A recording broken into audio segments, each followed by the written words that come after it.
Hello, hello, hello. How's it going, guys? Thank you for tuning in. This is part two of our of my testimony, and this second part is it introduces me and my wife. But we tried to do the take the first time, and my daughter was awake, and she was my daughter was wild. She was she was loud. So I was like, yo, let's just scratch it and start. I told my wife, said, let's just scratch it, and then like I'll start it off, and then we can start all over. Basically, that's what I told her. But thank you guys for joining in. I'm just deleting some things because the file is open. Oh, that's it. So right, I will just restart recording. Um, Yes, anyways, thank you guys for tuning in and joining in. For those that want to hear the second part of this testimony, appreciate it. God bless you guys. I hope you guys enjoying what's going on. And basically, this testimony really has to do with me and my wife, but because of the sake of my daughter being very active, it's not gonna be as easy. But I wanted um to talk to you guys about. I left off like why about going to Vegas, and I left some gaps and questions there. So let's go. So let's start with the gaps and the questions that people might have. And the gaps was that like, why did I join the army in the first place?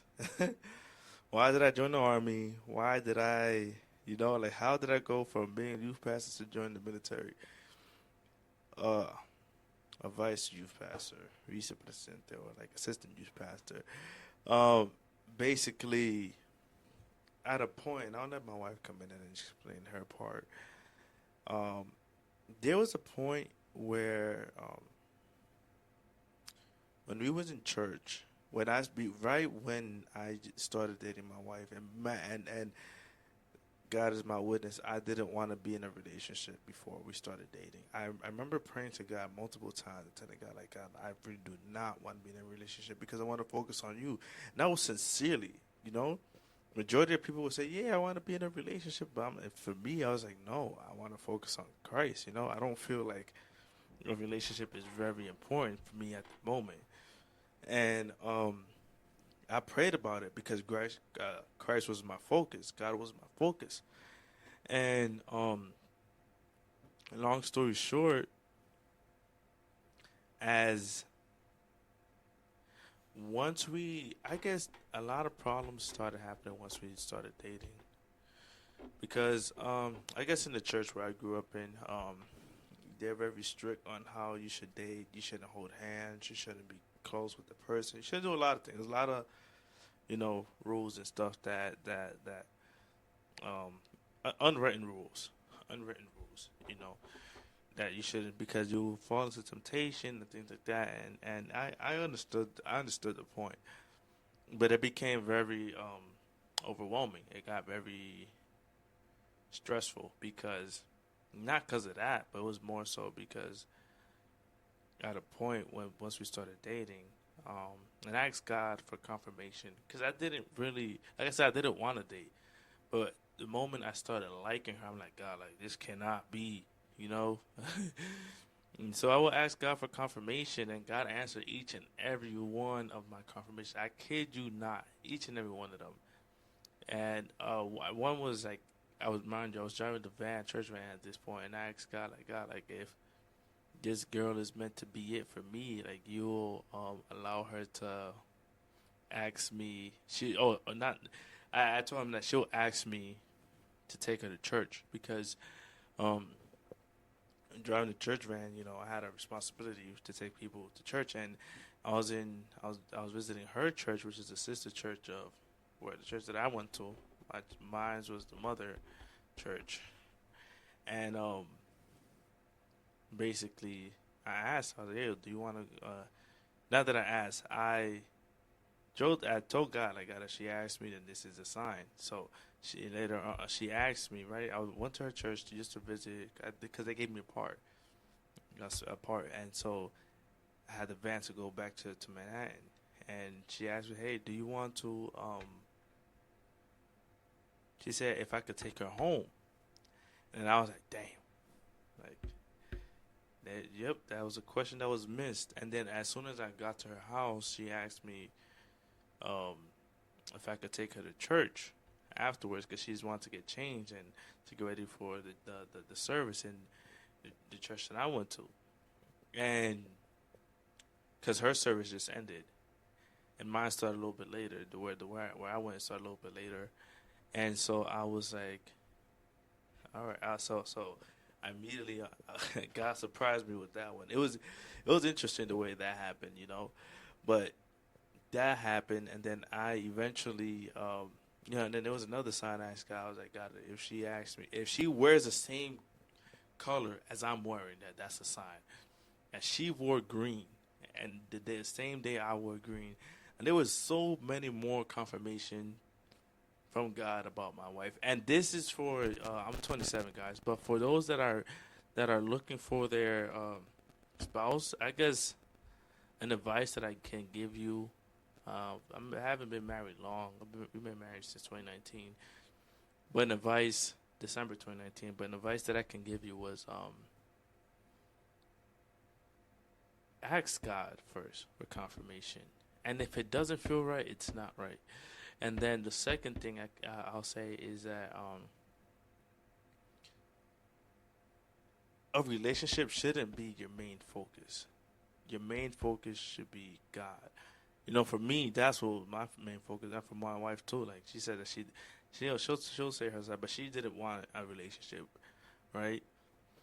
And mind you, I haven't been back in church for that long. It's been like it was like maybe a year and a half. A year and a half? No, I'm lying. Like about a year and a half when it really. That wasn't a year and a half. It was. But yeah, no, actually, yeah, about a year and a half when that happened. But yeah, so eventually, as soon as we started dating, let, I didn't know it was gonna be like this, but it caused a lot of issues in our relationship. Not in our relationship. Well, in our relationship in a way, but also our testimony because there was uh there was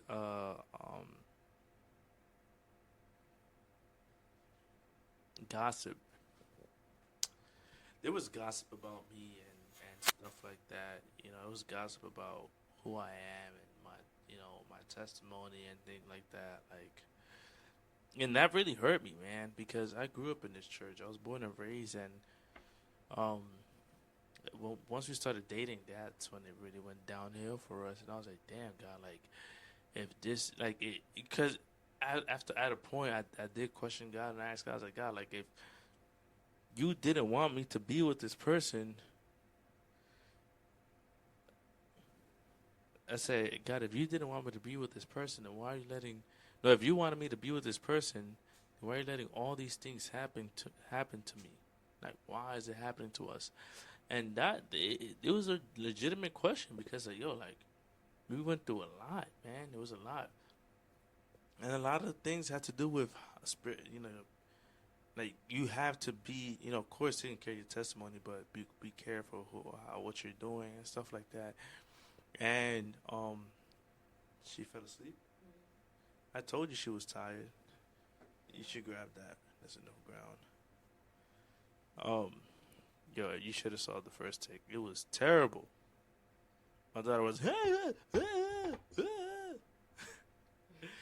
oh my gosh! And if I hope my son stays asleep because if he wakes up, it's gonna be even worse. Let me scoot over. So I was just saying, this is Jennifer, it's my wife. I'll let her introduce herself. You could go ahead, close the door. I'll let her introduce herself. But ready? Okay, I'll scoot over. Hey guys, and if you see this patch, it's because I did it by accident, cutting my own hair. So don't make fun of me, all right? Was my bad. So you can introduce yourself. Okay. Okay. So I'm Jennifer, Sierra, his wife. Um, Yeah, it's Jennifer Sierra, my wife. Um, so basically, I was just telling them. Guess I went through terms of how we got together and things like that, and where this the situation began from there. This is the second part of the testimony, but this includes us.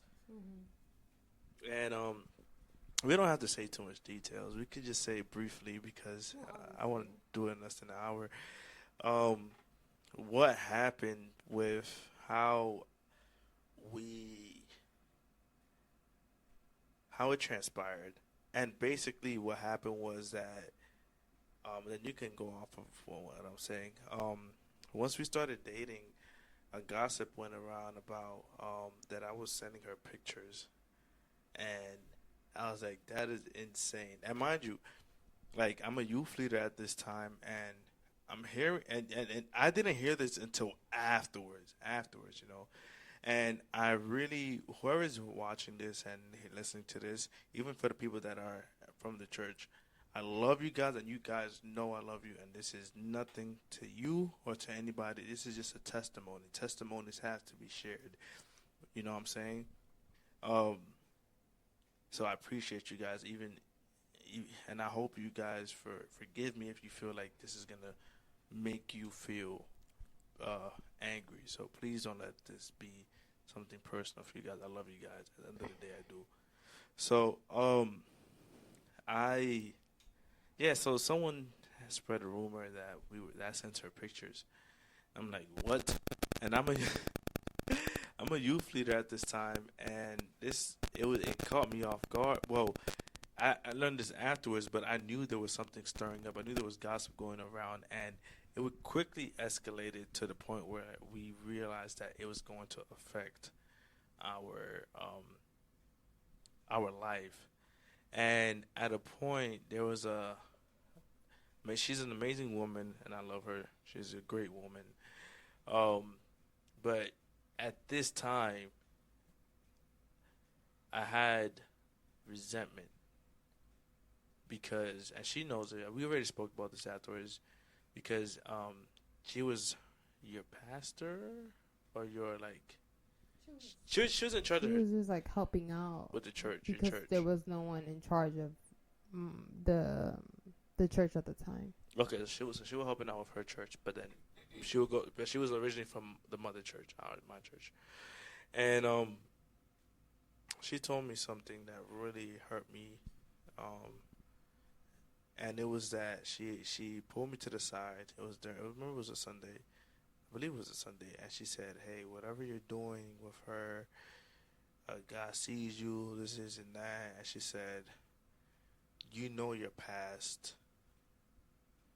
And immediately for me, that hurt me a lot because for someone to say like, in mind being a youth leader at this time, like, damn, I wasn't expecting to get hit with like a baseball bat or anything like that. But for someone to tell me like, yo, like you know your past, it really affected me because it hasn't even been a year. It hasn't even been 2 years, and I'm trying to get right with God, and this is and this hit me. You know, it hit me like anybody else. It would affect them as well, and it affected me. It affected me a lot. It really made me question God and ask God like why even have us together? Because she told us to break up. She said that me and her should break up. Um, and we almost did. It wasn't a lie. You know, she could explain that part, but it became hard for me because not only was I a youth leader, but I was helping with the van, drive the church bus. I was going to school full time. I was working full time, and I was youth leader at the time. And I felt like I was doing something else. I just cannot remember at the moment. But I was doing a lot of things at once, and I remember it would be times I would get home at driving the van, where I wasn't able to go to the services. I was only able to drop the people off and wait outside the church because there was no parking, and and I would have to wait in the van until the service ended and then drop people back off home. I know being like 1 or 2 in the morning, and then I had to go to work at 8 in the morning and things like that. So it was overwhelming. It got hard. It got really, really, really difficult.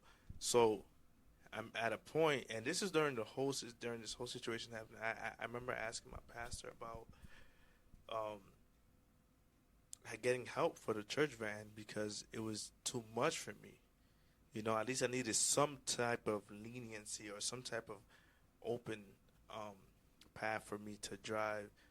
To have more space, have more free time because everything at this point was church, church, church, and then I didn't have time to myself. I was sleepy all the time, and I was drained.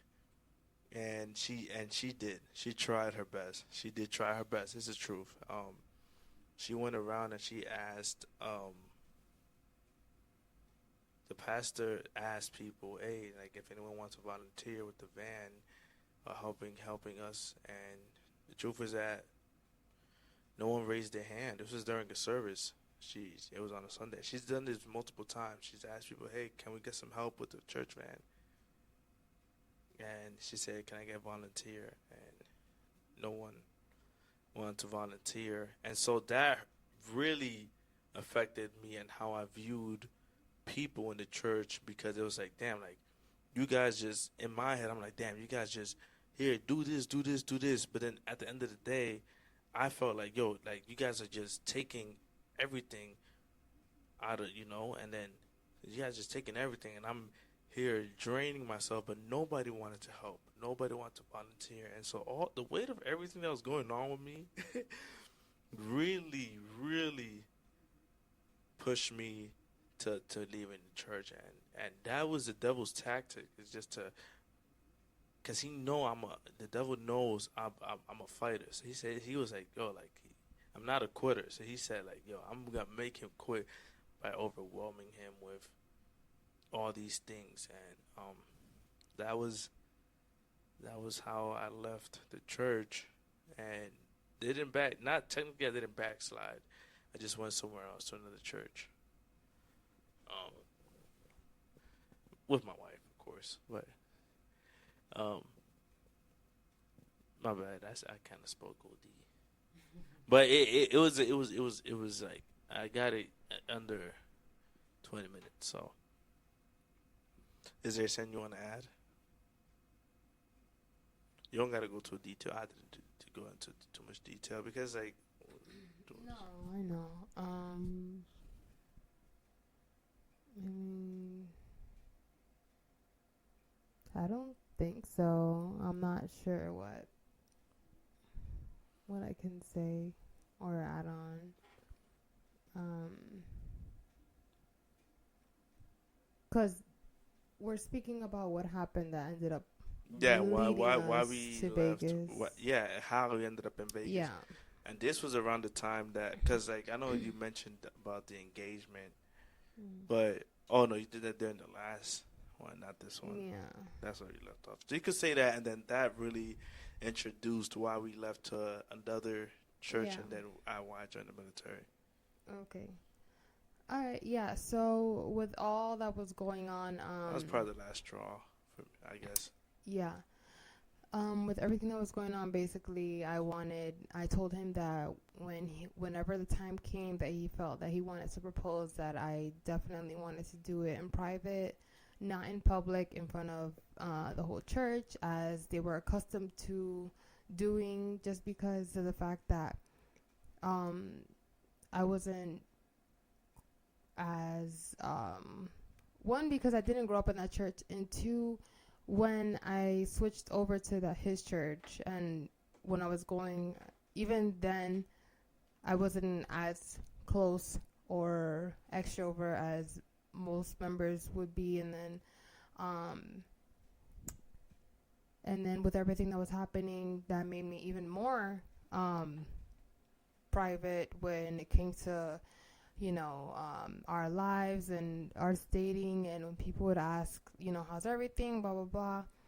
But I just wanted to keep things to us and to have that moment not ruined by having to make it public and feeling awkward or uncomfortable. So I told him when the time came that I wanted to have our engagement personal and private with those in his family and my family and close friends that really support us and are there for us, and not surrounded by nosy people and just a toxic environment basically. So he went to the pastor to see what she thought of that and to let her know ahead of time. And she basically said like she was against it and that he was crazy for bringing up the idea. But we still ended up having the moment private to ourselves with family. And then It was after. I told her afterwards. what do you mean? After we engaged. That's when I told her. I thought that you called her like a few days before. Nah, it was after. Cause remember you engaged like around Christmas, so But you we called did. her. Yeah, no, I called her after we did it. Okay. So, yeah, we did the whole engagement. It happened basically the day after Christmas, and then we compensated with basically doing it in church anyways, but it was just like, to do as she wanted, just to please her and get it over with. But, we already had that moment to ourselves, and to cherish it and not have it, tinged by everything that was going on and be I guess what she was saying is that basically it was a, because I don't want people to take this wrong or look at the way you're saying it wrong. But she basically said like it wasn't to please her. It was because it was a ritual almost. Like it was normal in the church. So Yeah. it wasn't to please her, but it was it was to let the members know that hey, look, we getting engaged in front of you guys. You know what I'm saying? So it wasn't for. And yes, it that engagement. Once I told her after I got engaged to her in private, because I respected my wife's wishes was to get engaged in private. It did. I called her afterwards, and she was not happy with me, and I took the heat. You know, I took the heat, and she said, "You guys," she's basically said, "You guys that we should have done it in person." Or in the church, and it is what it is. Like, so eventually we did it in the church, but it wasn't for her. It wasn't to please her. It was to please. It was because it was such a. It was like it was a ritual just in a the church. normalcy. It was normal. You know what I'm So saying? every couple went through Like- the same thing, being proposed to in public. The guy would go to the front, grab the microphone at the end of the service, and then, call out to his soon-to-be bride. So that was something seen so normal. So the fact that if we weren't to do it, that's when it would throw her off. So, yeah, we just did it to, like, out of respect, because also, Yeah, out of respect. we basically had her for so many years in our lives involved, and we respected her. So, we just did it to, might as well just do it in church afterwards once we had our own private personal moment, of course. Technically, it was two engagements: one in person and Mm-hmm. one personal, then one in. So, but that was also, getting yelled at for that. I didn't think it was a big deal, but that also was the icing on the cake for me, and which is why we decided to leave the church and we went to another church. And during that time, I really didn't feel like I was home I didn't have a home. I felt homeless. The truth, I felt homeless, and I didn't have any hatred for anyone, but it was like, like, in my head, I remember asking God, I was like, God, like, if you was meant to be together, then why, are you allowing all these things to happen? Like, this is insane, But that's the devil's tactic to get you. But this is God's purpose, Sometimes the reality is that the devil's tactic can be your testimony so that God can use it to uplift others is the reality of it, because there's probably people that's gone through worse than what we did, and it's okay, it's okay, because at the end of the day, it can be used as a testimony to uplift others and uplift God's name, that's the truth and to the matter of it. And so once we went to another church, I remember I was thinking about joining the military, and at this time I was like, like, like dead, like spiritually dead, and I was like, yo, like let's join. Like I told her, like, I was thinking about joining the military, and I went, and I was almost done with school, right? It was like the last month, and I signed the papers and everything, and we decided to get married to the court in December of 2019, and so we did. We got married to the court, and But that was also your like second option, because remember you were waiting to see if you passed like the whole police oh yeah, academy. yeah. Um, I did check yeah, the because that was it was a psychological. section it was a section a This, second option because I went through the whole police academy and the NYPD and I did not pass, guys. Like I went through the whole thing it was a and it was a psychological psychological part. test because they saw my background and they knew, and I told them like, yo, like I got caught with marijuana. I just told them like I was like even the army knows this too, so it's not a secret. But I told him, I was like, I got caught marijuana, and so because of that, they said, yo, no, you're not fit to be the psychological. I was like, she just thought I wasn't fit to be uh, officer. But I, God never wanted me to be an officer at the end of the day, because like I've been accepted to Yeah. state trooper. I've been accepted here in Vegas for state trooper here as well, and I just never went through with it because I never felt, it's like if you follow the spirit, if the discernment, God's when you your discernment is gonna allow you to go in the direction where God leads you, and that was God closed that door on me. He said, "This is not it," and so my second option was just to join the military, and it was easy to get it there, easier to get into the military than it was to get into the NYPD. But um, when I got into it, I knew if we was to get married, and then at the end of the day, we wanted to get married. We just didn't know when. We wanted to have a wedding and things like that, but I wanted to we wanted to get married because I was gonna go to basic training, and it was gonna be more income in my pocket. That's the truth. But we knew we was gonna get married before then, you know. So we eventually got married in December 26, 2019, and at this time we were visiting another church, and eventually I think it was in January we went to Vegas. No, we went in February. It was February. The like the week of Valentine's Day. Oh, okay, yeah. Yeah, So we went because to. it was like maybe a week and a half before you went to basic. It was close. Mhm. So we went to Vegas, right? And that's where we did our honeymoon at because we got married through the course. And why, I mean, it wasn't like an official honeymoon, but it was like like it's A little mini. mini honeymoon Yeah. basically, like like ceremony, like. But after that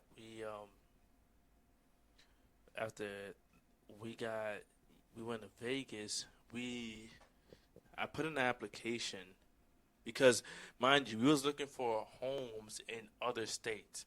We looked in New Jersey, we looked in Connecticut, here in New York as well, and no luck, guys, no luck. And I remember I went to the housing, The lottery. the lottery, and it was like no, no, no until after we got it. After when we went to Vegas and we put in the application and we got accepted, um, when we got accepted to to this complex where we at right now, um, um, they sent me a email about that we got accepted in Brooklyn for like the Mm-hmm. lottery.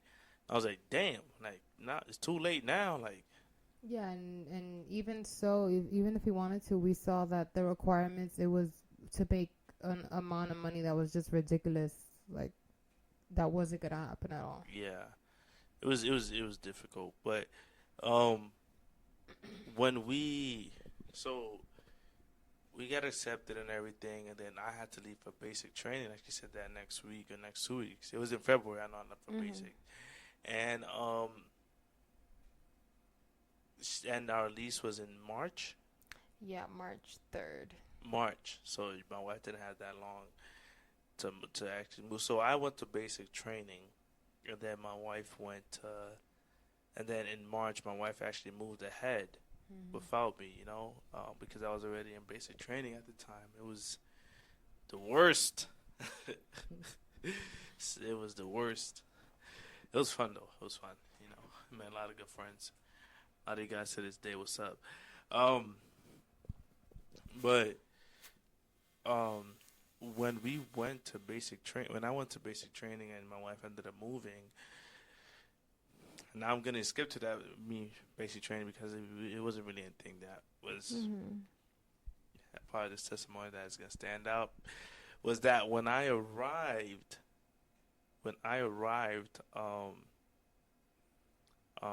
back from basic training, my wife had red hair, and I remember God showing me in my vision that I was going to meet up. My confirmation was that there was gonna be a lady with red hair that I was gonna meet up with, and I kind of knew that this was gonna be my wife, but I didn't know who it was. I never met this person before. I knew that she was mad pretty, and like she cheesing now.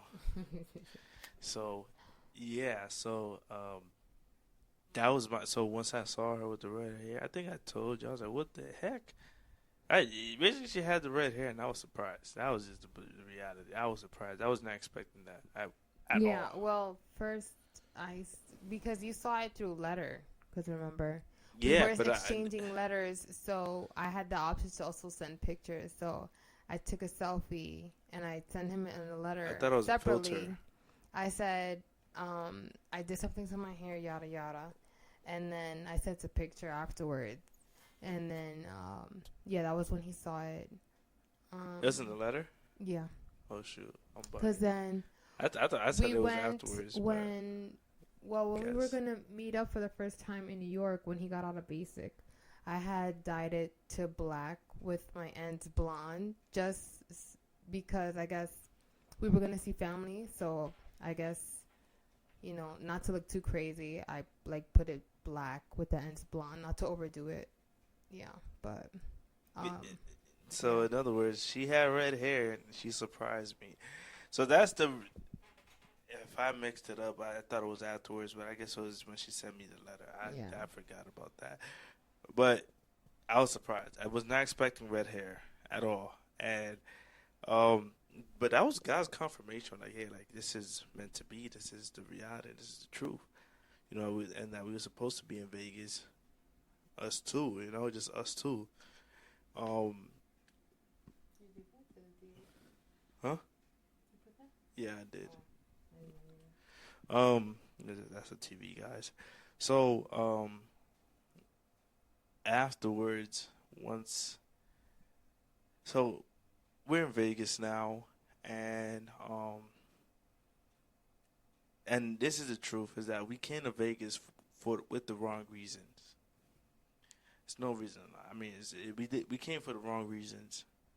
Our reasons to come was like it was just to come, but I knew deep down that God wanted me here to minister, but I did not want to accept it because of all the things that happened to us. To me, Mhm. it just like I didn't feel like like I do not want to minister anything right now. Like, I don't want to be a pastor. I don't want to be doing anything like that.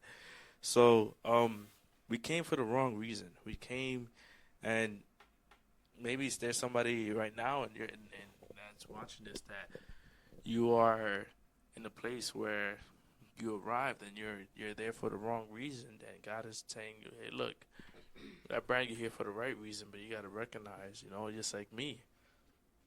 Excuse me.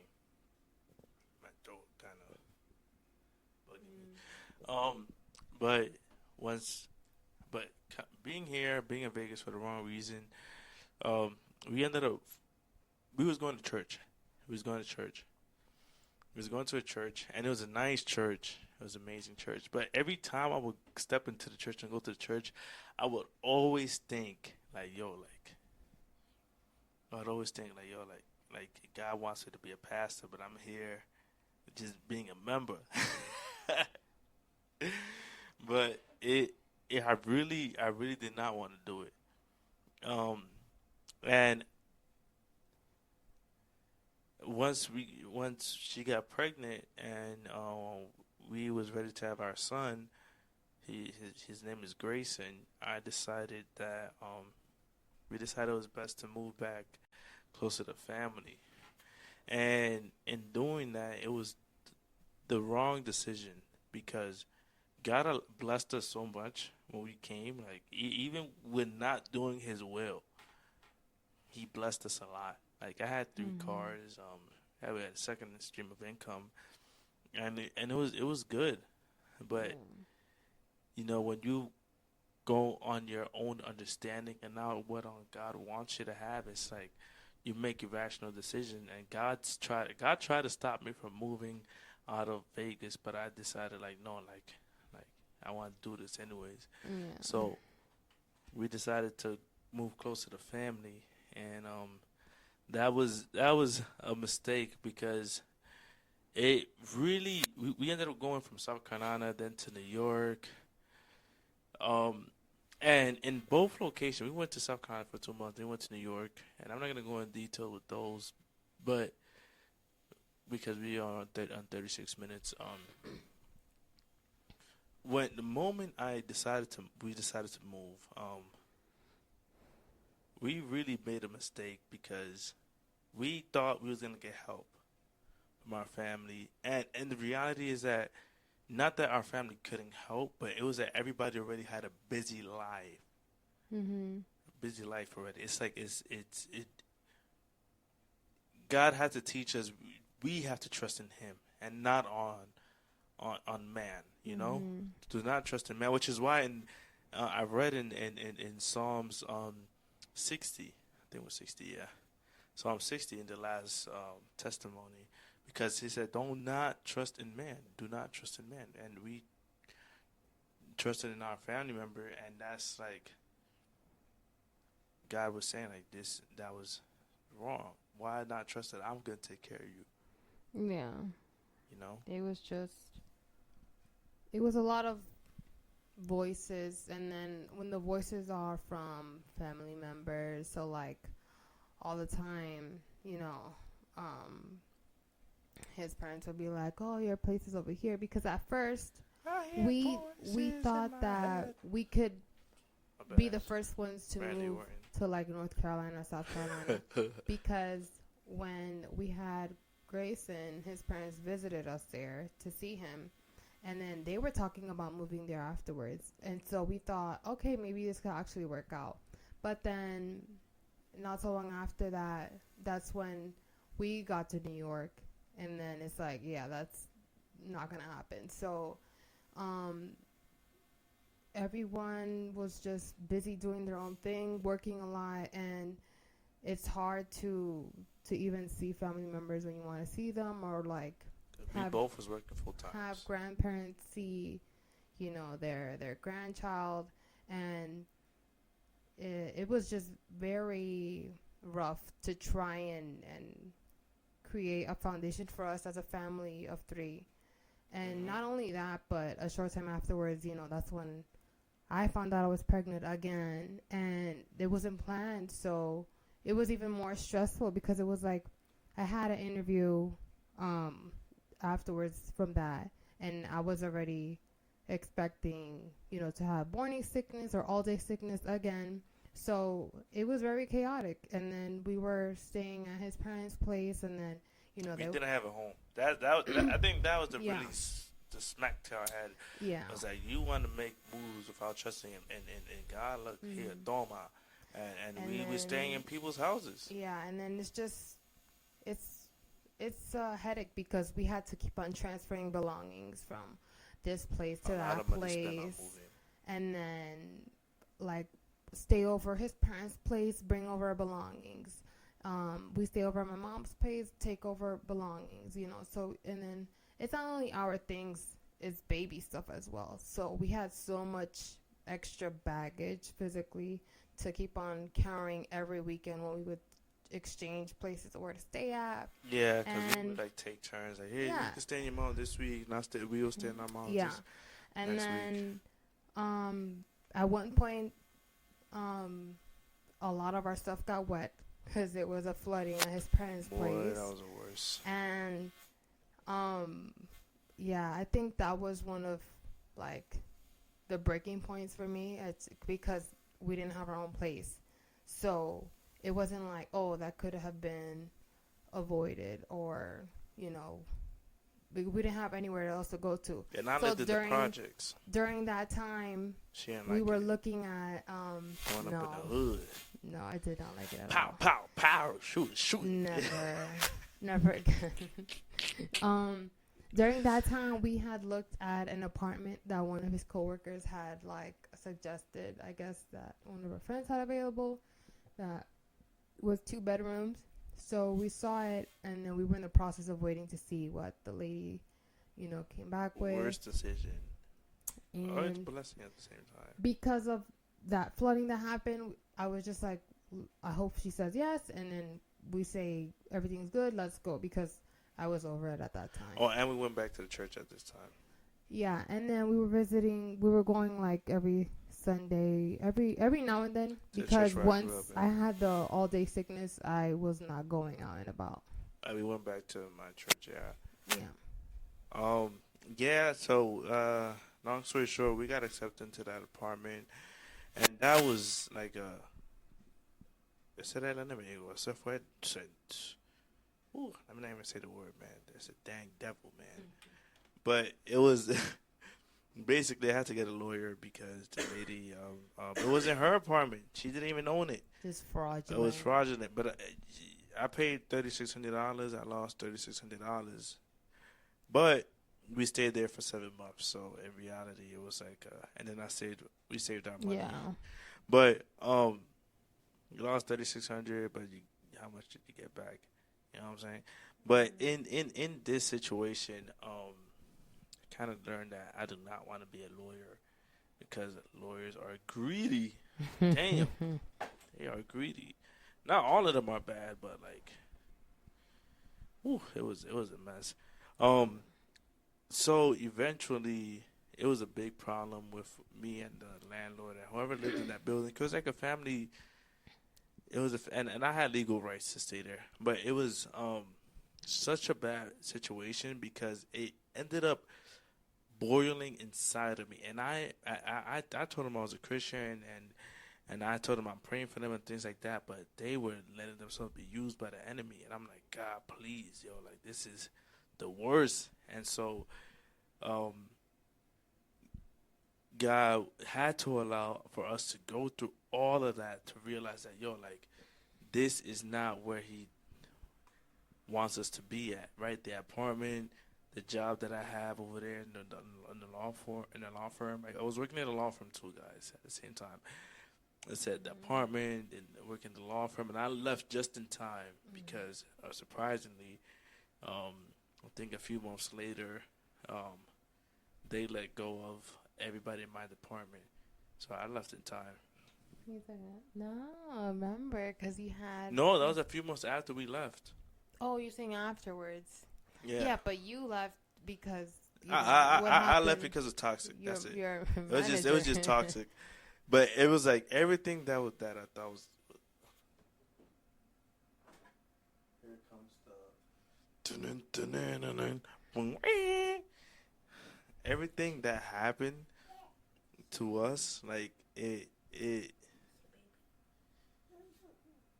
God had to allow for everything to happen the way that it happened for us to realize that where we need to be at. But we were still being stubborn. Even though we knew we had to go back to Vegas, we were still being stubborn.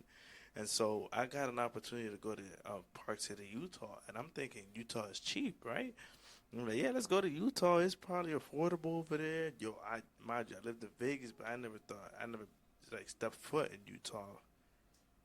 And so we packed our things and we ended up we moved all the way to Park City, and they didn't have a apartment. They had like a it was like housing from the city, and it was not. It was terrible. It was terrible. My kids got sick from the mold and stuff like that from there. But the job was nice, but in that moment, mind you, I was pretty close to. We was a state away from Vegas, from Nevada, and basically we I got the job offer. My wife just gave birth, and it's like every time my wife is giving birth, we moving. Give birth, move. Give birth, move. And it's like, I mean, we only two kids. Every time it was we moved. Every time she gave birth, we moved. And we went back, and when we went to here to Utah, we went to Utah.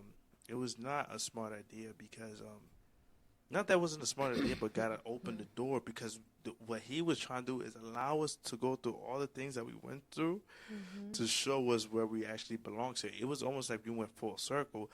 And again, there was a pattern that every job we went to was toxic. Every job that I went to was toxic. Um, the job I went to was toxic. The apartment I went to, toxic. When I was in Vegas, it was fine. And it's like, this is a pattern that God was showing us. It's like, yo, like, you have to trust in me. You keep trusting in what you see and not trusting in me. I am the I am. I am He. I am God. I am the Almighty. Trust in me.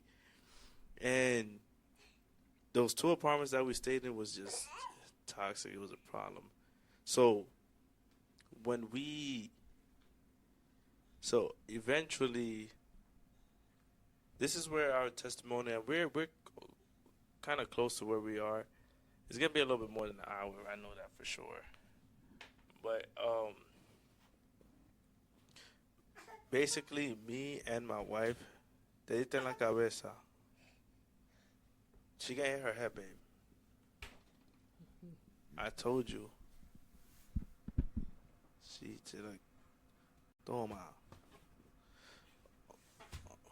Oh, the camera. Hold on.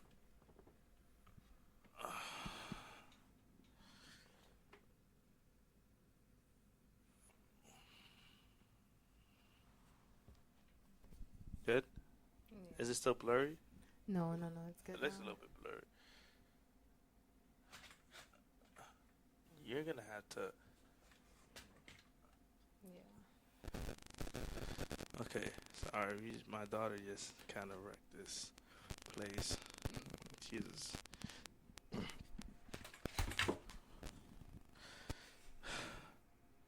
Dude, it happened again?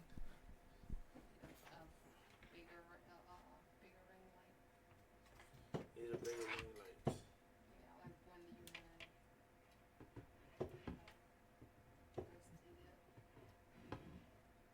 Your sister still have it?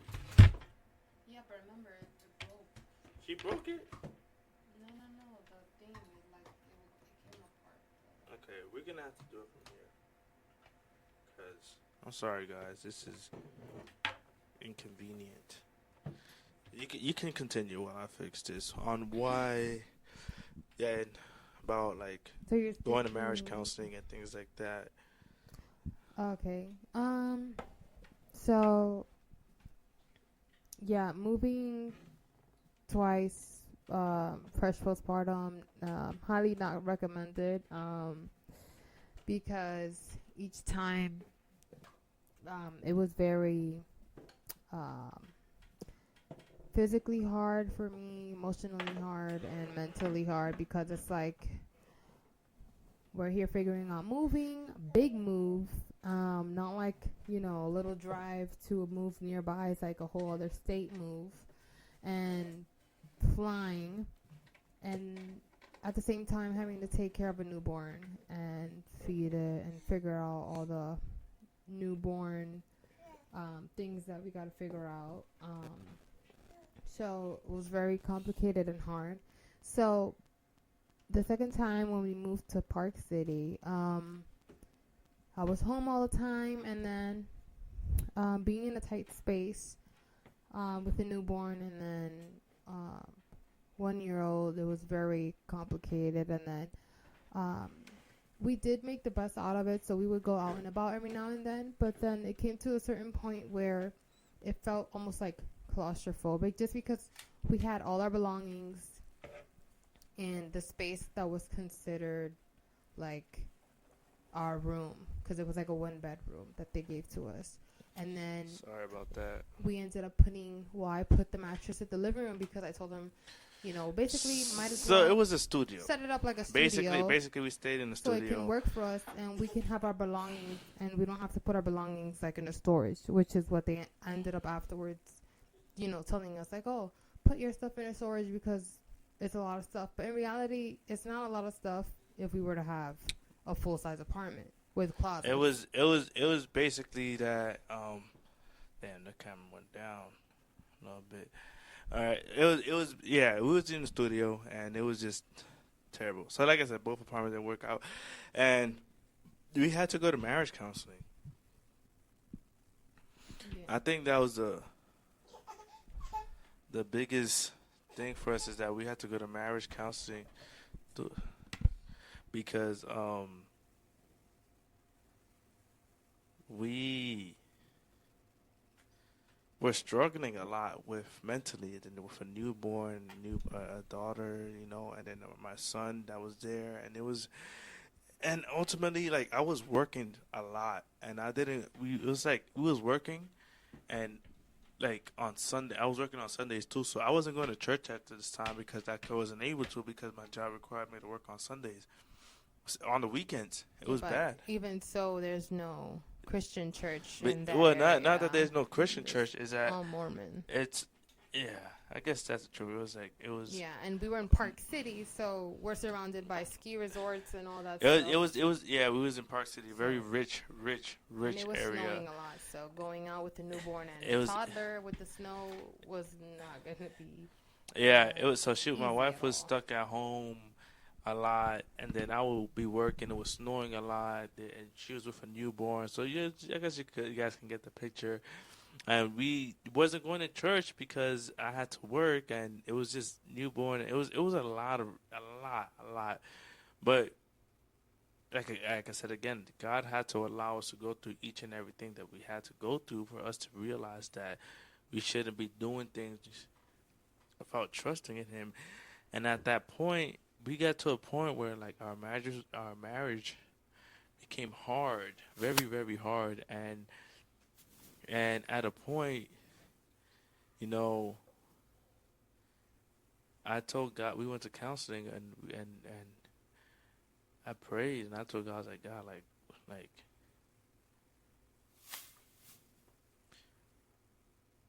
what can we do? Like, I told God, like help me. And I remember it was up to a point that I would be mad, I'll be angry, babe, like. And I told you this. I was like, I was mad for months. No way. I was like, is angry for months, and it's like, I was angry knowing that I was angry. You know what I'm saying? It's different when you're angry momentarily and then it goes away. Or you're angry for a day, then it goes away. But I was angry, going to sleep angry, waking up angry, and I was just angry, and I hated everything. And I asked, and I would pray about it, and I asked God, I was like, God, like help me, like, you're sleepy, why did you wake up? I asked God, I was like, God, help me. I said, ask God to help me. Oh, sorry, God, I'm had to like turn this a little bit because I just realized that. Okay, there you go. I asked God, I was like, God, like, please take this anger away from me and fix our marriage. And every time I prayed about it, and I asked Him, and it's like, yo, like, it wouldn't go away. It wouldn't. And God, and so I had so with the apartment situation, because it was owned by the state, I mean by the city, it transitioned back to my job because my job was one that offered it. Um, it affected my job, and God was telling me. I just was very ignorant to listening. He said, you have to let go of this job. You're not seeking me. You're not going to church. You're not even going on Sundays. You are everything is work right now. You're not. Um, I am not in first place. So God is telling me these things, but I wasn't listening. And the reason why, because I want to hold on to something that I had to let go, and I was holding on to the job, and I understood that I had to let go of the job, and so I put an application to move to Hurricane City, Utah, and we got accepted to that apartment, and then I told my wife, like I'm about to put my 2 weeks in, so I was still angry, still waking up, going to sleep angry, and I kid you not, the moment I put my 2 weeks in, guys, the moment, oh, did I exit out? No, I didn't. Here we go.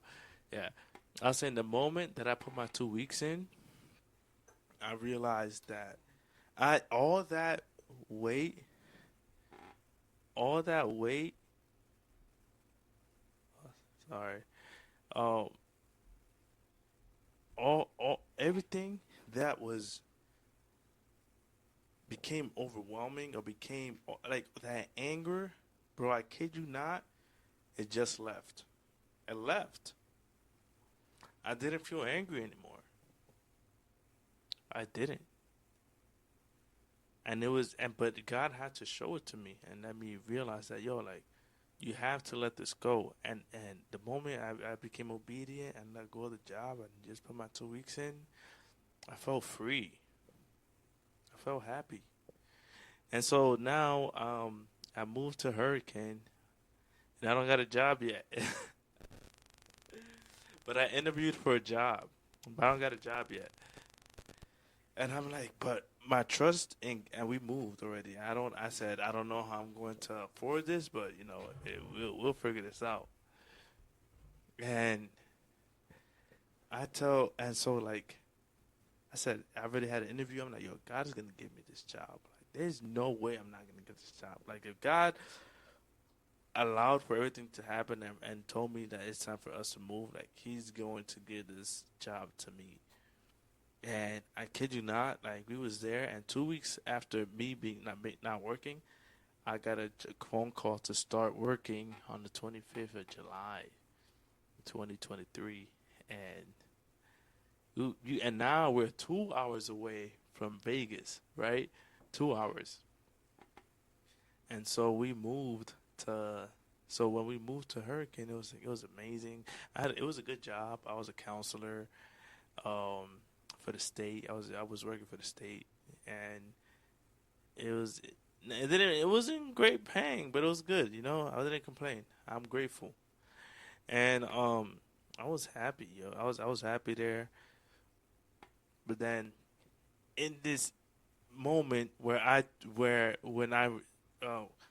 when we moved, I told God, I remember telling my wife, I said, yo, babe, we gotta.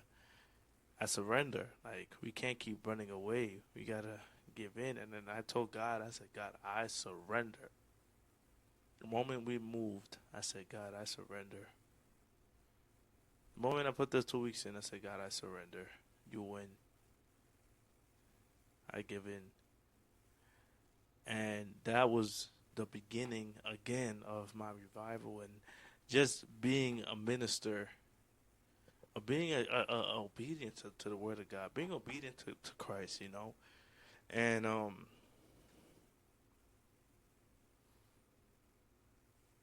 we it was something necessary that had to happen. It was necessary for it to happen. And um in the moment you surrender and you give yourself truly to God and allow God to take control, then that's when you realize that God is the one that is gonna take care of you no matter what. So so in the moment of, as I surrender, then immediately I started, getting very intimate with Christ again. It felt like if it was like brand new, It felt like it was like I just found him again. Like it was like, damn, I found you again. And this is when I started doing Trials podcast, and me and my wife were going to church, and we ended up finding a church, a Baptist church over there, and God started speaking to me. God was on my ear. Not that He started speaking to me, but I started my ears were opened.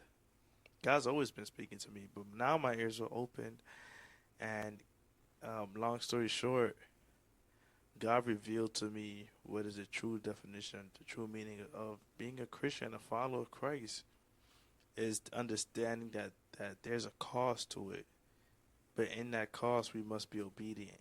So, um, we're in Hurricane, Utah, and we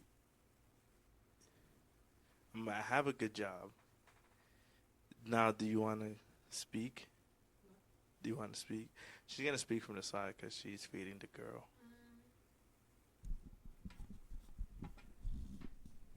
Well, let's see. Well, I was working from home. she was working from home. The same job that I had in Park City, just from home on my laptop. And then, yeah, everything was basically like, a normal routine now. So he would work, I would work, um, such and such, and I'll stay home with the kids, obviously. So, we had a routine going and everything. But once he became accepting, or he began accepting. Not me, he. Oh yeah. Well, The because two is one. you're the you're called you're the No. one called to be a pastor. So Yeah, once but once tú you estás said conmigo. Oh no, yeah. of course. But once you said, that you were, whatever God wanted to do, that that you're now listening, your ears are open. Once that was said, that was when everything started like coming down. Because I'm So still in the like military. God started, The chaplaincy, kind of, yeah.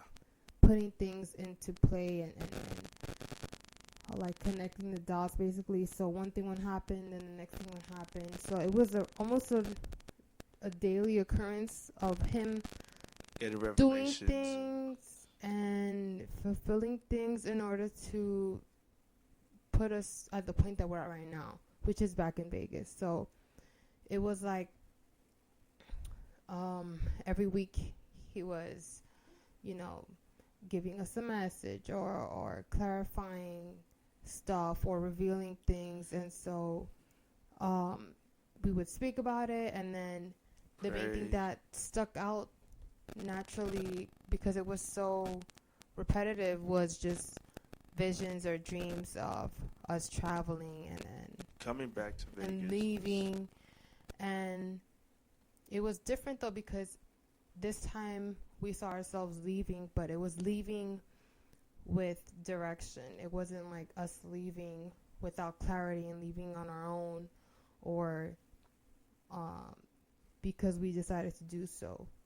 So it was like, we had someone in charge, being God, that was directing us this time to leave, and he was just letting us know it was going to be a safe journey, a safe trip. So, yeah. And, that basically he had his hands on our life right now, and he's like, okay, don't worry, I'm going to take charge. Yeah. I'm going to literally be, like the pilot on this journey, this last flight back to Vegas. So basically everything that would happen, that transpired, to get us back here, it was because of revelations and visions and things like that, and confirmation. I prayed. It was definitely confirmation. I'm not gonna go into detail about it, but basically, I liked the job that I had, and God told me to let it go, and to move. He told us to move back to Vegas and to come to the same apartment complex we left. And his proof, he had proof there. I rather not put someone's information out there, but um, there was proof in coming back, and he said that when we come back here, they're gonna give us a deal for in this apartment complex, a deal, and I'm gonna take the deal. And it was 100% the way God has said it, 100% the way He said it, and basically God. So we moved over here. I let the job go, and I liked it a lot. It was amazing. It was honestly the best job I've ever had, and I was really sad. God was revealed to me like, yo, like the way I left Vegas is the same way He felt when I left my job. You know, so in other words, like us leaving from Vegas that first time was the same way God felt. He was hurt. He was sad. It was the same way He felt when I left the job. So we ultimately listened and followed God's guidance, and He brought us back here to Vegas. And since being here, you know, I haven't been here for that long, but I feel already that God has been doing wonders, you know, and we're just waiting on God's guidance to go on, do what is next. So, and part of that, you know, as she said, I am a pastor now. Many people are not going to believe it, but it's true. I am a pastor. Thank God to the military, to the chaplaincy. I was ordained to be a pastor, a reverend. I did not expect that, and I did not, like I told you guys, I did not want it. But I was ordained to be a reverend, and, huh? Wait, but you gotta say bye. One more time. You gotta show yourself at the camera and say peace. Come on. Goodbye until next time. Peace. Sayonara. Bye bye. Say bye.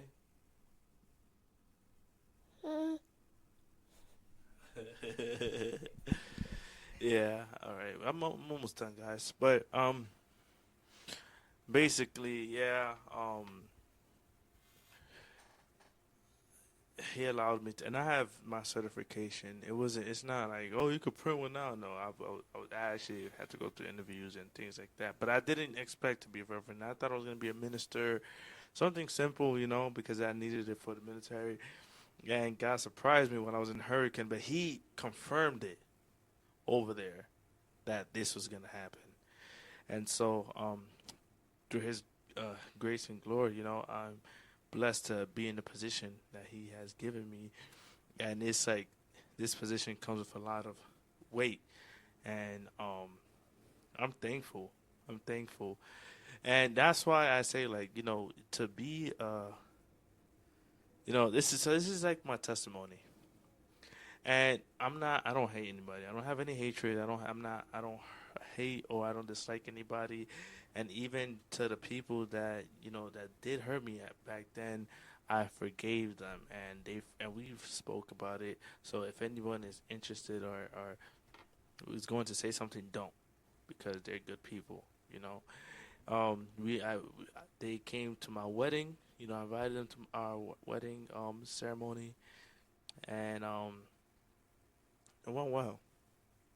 So even my pastor, everybody, you know, I love everybody. So I want to leave it there. My throat is kind of, I need water. Um, but thank you guys. I'm sorry about the long video, but this is where I am at now. I am doing Bible studies on Sundays at 8 p.m. Pacific. So I'm 3 hours behind Eastern. So if it'll be 8 p.m. here, it'll be 11 over there, I believe. No, I'm tripping. So it's 8 p.m. Eastern, 5 Pacific. So if you guys want to do Bible study, or if you're interested in Bible study, hit me up on IG. I'll put my IG in the bio and in the description, and I'll say it anyway. It is um redemption by Christ. Let me show it. I'll share it to you guys so you guys can see it. Um, so this is a church. This is a church Instagram.